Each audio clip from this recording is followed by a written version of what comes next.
ជំរាបសួរក៏ដូចជាសួស្តីទៅកាន់អ្នកទាំងអស់គ្នាផងដែរស្វាគមន៍មកកាន់ការសម្រាយរឿងរបស់ខ្ញុំបន្តទៀតអញ្ចឹងកុំឲ្យខាតពេលយូរយើងចូលទៅកាន់សាច់រឿងរបស់យើងតែម្ដងទៅតពីភាគមុនយើងបានឃើញគេបង្ហាញអំពីសម្រស់មច្ឆារស់ហើយពេលនោះយើងបានឃើញមានគេរត់មកចាប់មច្ឆាយើងឲ្យចាញ់ពីដេសរ៉ូអ្នកនរគ្នាហើយពេលនោះក៏មានដៃមួយចាប់ទៅកាន់ដេសរ៉ូហើយក៏និយាយថាក្មេងល្ងងអើយឯងល្ងងមែនទែនហើយក៏អូសដេសរ៉ូចេញពេលនោះគេក៏បានយកឆ្នាំអ្វីម្យ៉ាងទៅចាក់ទៅនឹងកន្ទុយមច្ឆានោះពេលគេចាក់ទៅលើកន្ទុយមច្ឆាហើយដេសរ៉ូក៏បានធ្វើការស្រែកថាទេនោះសម្រាប់ត្រីឆ្លាមការប្រើម្ជុលអាចសម្លាប់វាបានហើយពេលនោះដេសរ៉ូរត់យ៉ាងលឿនដើម្បីទៅរុនលីងចេញហើយដេសរ៉ូក៏បាននៅមើលមច្ឆានោះហើយគេក៏មានអារម្មណ៍ថាធូរស្បើយនៅក្នុងចិត្តដែរពេលហ្នឹងដេសរ៉ូគិតក្នុងចិត្តថាសំណាងល្អចង្វាក់បេះដូងនៅតែមានហើយពេលនោះលេងបានចាប់ដេសរ៉ូទៅបន្ទប់មួយផ្ទុកគេទៅនៅទ្វារលេងក៏បានធ្វើការនិយាយថាកុំចូលទៅចិត្តនាងមច្ឆាដោយគ្មានការអនុញ្ញាតអីដេសរ៉ូឯងមិនស្រួលខ្លួនទេមែនទេប្រសិនបើយើងដឹងថាអ្នកបានធ្វើអ្វីមួយដែលគួរឲ្យអស់សំណើចដោយគ្មានការអនុញ្ញាតខ្ញុំនឹងមិនលើកលែងឲ្យឯងស្រាងស្រាលឡើយពេលក៏និយាយរួចហើយគាត់ក៏បានធ្វើការយកដៃទៅប៉ះចង្ការបស់ដេសរ៉ូយើងហើយដេសរ៉ូក៏បានធ្វើការនិយាយថាបើអ្នកធ្វើបែបនេះខ្ញុំអាចសិក្សាពីនាងមច្ឆាឲ្យបានច្បាស់ចង់បង្ភ័យខ្ញុំមែនទេរឿងនេះពិតជាកំប្លែងណាស់ហើយពេលនោះដេសរ៉ូក៏បានធ្វើការនិយាយថាគាត់ឈួតមែនទែនហើយខ្ញុំជាសិស្សរបស់គាត់ហើយក្នុងនាមជាអ្នកណែនាំគាត់ពិតជាប្រព្រឹត្តចំពោះខ្ញុំបែបនេះហើយមិនដឹងជាអបិលេងនៅវិកស្តីទាំងអស់គ្នាយកដៃទៅអបចង្កេះតួយើងគ្នាភ័យចង់ងាប់ទាំងអស់គ្នាហើយពេលនោះដេសរ៉ូគាត់ក៏បាននិយាយម្ដងទៀតថាគាត់ពិតជាឈួតមែនទែនហើយខ្ញុំជាសិស្សរបស់គាត់ក្នុងនាមជាអ្នកណែនាំគាត់ពិតជាប្រព្រឹត្តចំពោះខ្ញុំតើគាត់មិនធ្ងន់ធ្ងរអំពីវាទេឬដេសរ៉ូដកដង្ហើមវែងអញ្ចឹងខ្ញុំស្បត់ថានឹងមិនប៉ះនាងមច្ឆាដោយគ្មានការអនុញ្ញាតឡើយហើយពេលនោះលេងក៏បានអនុញ្ញាតឲ្យដេសរ៉ូទៅមច្ឆានោះប្រដាប់ហើយដេសរ៉ូរបស់យើងដាក់ប្រដាប់អាវុធពេញខ្លួនអង្គគ្នាគឺវាមានកំភ្លើងបាញ់ស្នាមស្ពឹកបញ្ចក់វិជាសាស្ត្រហើយដេសរ៉ូគេមិនជឿរឿងខ្លួនឯងទេគេក៏បានធ្វើការនិយាយថាស្វ័យទៅផលវាជាការអនុត្តណាស់ដែលខ្ញុំជាអ្នកមិនជឿរឿងព្រះហើយស្បត់នឹងព្រះមិនរៀបបញ្ចូលទេហើយពេលនោះដេសរ៉ូគេក៏បានគិតថានេះជាអាជីវកម្មសត្វឆ្កែអើយហើយរឿងក៏បានបង្ហាញថានៅម៉ោង 2:11 នាទីព្រឹកឃ្លាំងខាងក្រោមដែលបានទប់នាងមច្ឆានៅក្នុងកញ្ចក់ទឹកមួយហើយពេលនោះដេសរ៉ូក៏បានលើកភ្លើងបញ្ចាំងដើម្បីមើលគេក៏បាននិយាយថាបច្ចុប្បន្ននេះវាមិនប្រកាសថា IQ របស់នាងមច្ឆាមានកម្រិតខ្ពស់ទេហើយសង្ឃឹមថាវាមិនមានការប្រុងប្រយ័ត្នចំពោះខ្ញុំបានហើយដេសរ៉ូក៏បានលើកភ្លើងដើម្បីបញ្ចាំងមើលឲ្យច្បាស់នឹងភ្នែកដែរហើយពេលនោះដេសរ៉ូគេក៏បានគិតថាប្រហែលជាខ្ញុំអាចទប់វាបានហើយដេសរ៉ូគេក៏បានធ្វើការនិយាយទៀតថាបានរកឃើញវាហើយនៅពេលនេះទីនេះកន្លែងនេះហើយពេលនោះដេសរ៉ូក៏បានដើរឡើងទៅលើទាំងរអ៊ូរទង់ទៅខាងផ្ទៃខាងលើស្រមៃណាស់តើទាំងនេះជាការពិតមែនទេហើយពេលនោះដេសរ៉ូក៏បានយកដៃប៉ះទៅលើកញ្ចក់នោះហើយគេក៏បានធ្វើការនិយាយថាតើមច្ឆាជាសត្វនៅលើពិភពលោកនេះមែនទេហើយពេលនោះដេសរ៉ូគេក៏បានធ្វើការនិយាយទៀតថាតើសមុទ្រជ្រៅនឹងត្រូវបានភ្ជាប់ទៅនឹងភពមួយទៀតដែលយើងមិនធ្លាប់ស្គាល់ដែរឬទេហើយដេសរ៉ូក៏បានធ្វើការយកដៃប៉ះនៅមុខកញ្ចក់ដែលមច្ឆានៅទីនោះហើយដេសារ៉ូគេក៏បានធ្វើការនិយាយទៀតថាឈួតហើយខ្ញុំអាចគិតរឿងនេះបានដោយរបៀបណាទៅបើវាមិនមានជាការពិតផងហើយគេនិយាយទៀតថាតើមច្ឆាមិនមាននៅចំពោះមុខខ្ញុំទេពេលនោះដេសារ៉ូគេក៏បានធ្វើការគិតទៀតថាកន្ទុយត្រីរបស់វាមានប្រវែងប្រហែល2 ម៉ែត្រវាអាចប្រៀបធៀបទៅនឹងត្រីឆ្លាមខ្លានពេញវ័យហើយពេលនោះទូររបស់យើងក៏បានដកកាមេរ៉ាដើម្បីត្រៀមថតទៅនឹងរូបមច្ឆាហ្នឹង ពេលនោះតួរបស់យើងក៏បានគិតថាស្បែកមើលទៅវាមានភ្នួររំអើការពារដូចជាស្បែករបស់សត្វមច្ឆាហ្វូមហានអញ្ចឹងហើយពេលនោះដេសរ៉ូគេក៏បានធ្វើការនិយាយទៀតថាឆ្កួតហើយហេរ៉េបានជាខ្ញុំមិនបានគាត់សង្កេតវាពីមុនមកហើយពេលនោះដេសារ៉ូគេក៏បានគិតទៀតថាគាត់ប្រហែលជាខ្សោយខ្លាំងណាស់ហើយត្រូវបានចាក់ថ្នាំស្ពឹកគ្មានអ្វីចម្លែកទេហើយពេលនោះយើងបានចាប់អារម្មណ៍ទៅលើដៃរបស់មច្ឆានោះគឺត្រង់កន្លែងនោះជាកន្លែងដែលគេបានចាក់ថ្នាំស្ពឹកទៅលើមច្ឆានោះហើយពេលនោះដេសរ៉ូបានរត់ឡើងទៅលើគេក៏បានគិតថាវាជាការប៉ះទង្គិចគ្នាលើដំបូងរវាងខ្ញុំជាមួយនឹងនាងមច្ឆាកុំធ្វើខុសអីហើយពេលនោះយើងក៏បានឃើញដេសារ៉ូគេកំពុងតែរត់ឡើងទៅលើយ៉ាងលឿនដោយសារតែពេលទូករបស់យើងរត់ឡើងទៅលើទៅបង្កឲ្យឮសំឡេងតុក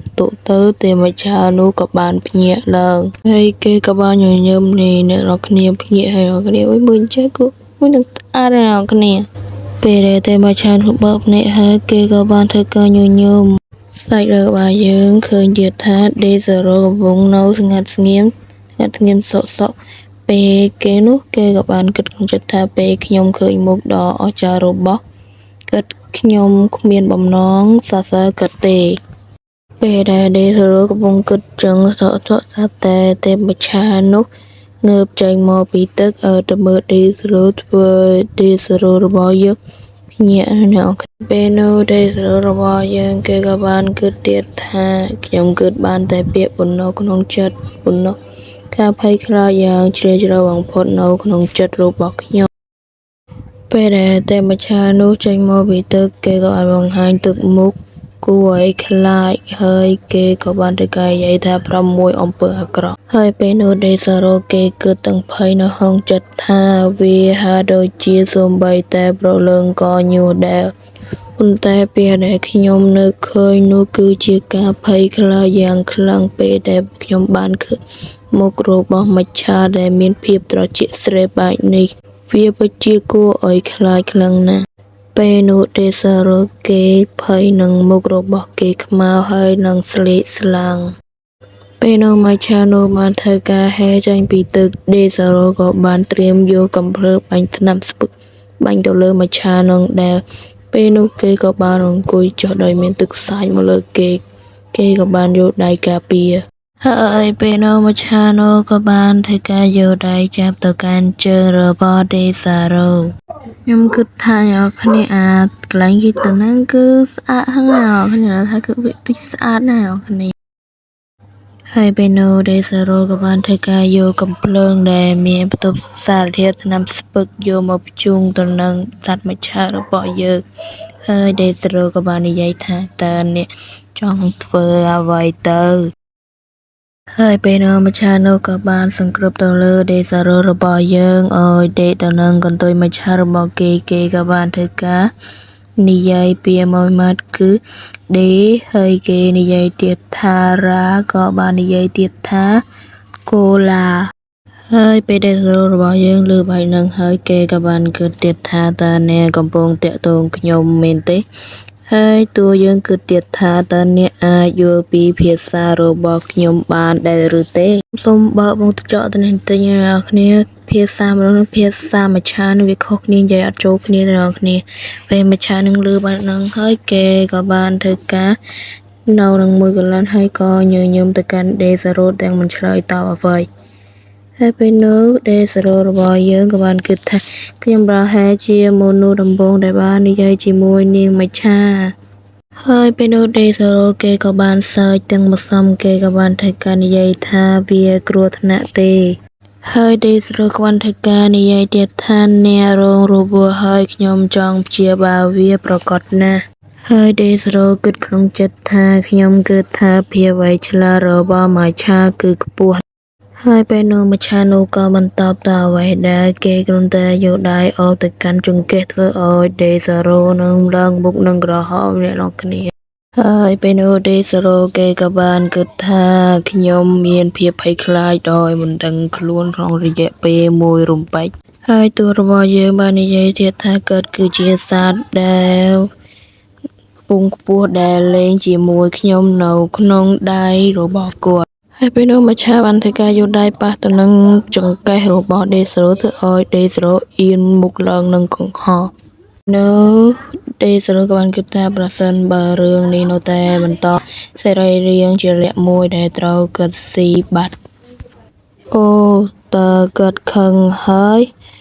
តើថ្នាំបែបណាទើបមានប្រសិទ្ធភាពបែបនេះសារ៉ូគេក៏បានគិតទៀតថាបើគាត់នៅតែធ្វើទឹកមុខបែបនេះទៀតខ្ញុំប្រកាសជាភ័យស្លាប់ជាពំខានពេលនោះស្រាប់តែមច្ឆានោះប៉ះទៅកាន់ដេសរ៉ូធ្វើឲ្យដេសរ៉ូមុខឡើងនឹងកុហកគេក៏បាននិយាយទៀតថាក្នុងករណីគាត់ភ្ញាក់ឡើងវិញទៀតហើយពេលនៅដេសរ៉ូបានលើកកំភ្លើងដែលមានផ្ទុកសារធាតុថ្នាំស្ពើកបាញ់ទៅលើមច្ឆានោះភ្លាមពេលដែលដេសរ៉ូបាញ់ថ្នាំស្ពើកចំទៅនឹងស្មារបស់មច្ឆានោះមច្ឆាក៏បានបង្ហាញទឹកមុខដែលគួរឲ្យខ្លាចពេលនោះដេសរ៉ូក៏បាននិយាយថាតើថ្នាំស្ពើកប្រភេទណាតើដែលអាចធ្វើឲ្យគាត់សម្លាប់បានពេលនោះដេសរ៉ូគាត់មិនទាន់បានចប់ផងមច្ឆានោះក៏ដួលសម្លាប់ទៅនឹងមួយកន្លែងទៅហើយពេលនោះដេសរ៉ូគេក៏បានធ្វើការនិយាយថាតើដំណើរការហើយឬថ្នាំស្ពើកពិតជាមានប្រសិទ្ធភាពមែនហើយពេលនោះដេសរ៉ូគេក៏ប្រញាប់ក្រោកទៅមើលគេក៏បានធ្វើការនិយាយថាក្នុងករណីបើគាត់នឹងភ្ញាក់ឡើងវិញម្ដងទៀតតើខ្ញុំធ្វើបែបណាទៅពេលនោះគេក៏បានទៅជាមច្ឆានោះដើម្បីមើលទៅកាន់មច្ឆាក៏បានបើកភ្នែកឡើងគេក៏បានអើទៅកាន់មុខរបស់ដេសារ៉ូរបស់យើងហើយពេលនោះមច្ឆានោះក៏បានធ្វើការយកដៃប៉ះទៅនឹងចង្កេះអបចង្កេះរបស់ដេសារ៉ូរបស់យើងយ៉ាងជាប់ហើយដេសារ៉ូក៏បានគិតថាគាត់គឺអ្វីដែលត្រូវធ្វើទៅហើយរយបានជីកិតប៉ះទៅនឹងចង្កេះរបស់ខ្ញុំអញ្ចឹងពេលហ្នឹងបានធ្វើឲ្យដេសារ៉ូរបស់យើងមុខនឹងក្រហមគឺដេសារ៉ូរបស់យើងគឺអៀនខ្លាំងនឹងហើយអ្នកគ្នាភាគទី2ដល់ភាគទី3របស់យើងចប់តែត្រឹមហ្នឹងអ្នកគ្នាសូមអ្នកគ្នារងចាំភាគបន្តអ្នកគ្នាបាយខ្ញុំឆ្លាញ់អ្នកគ្នា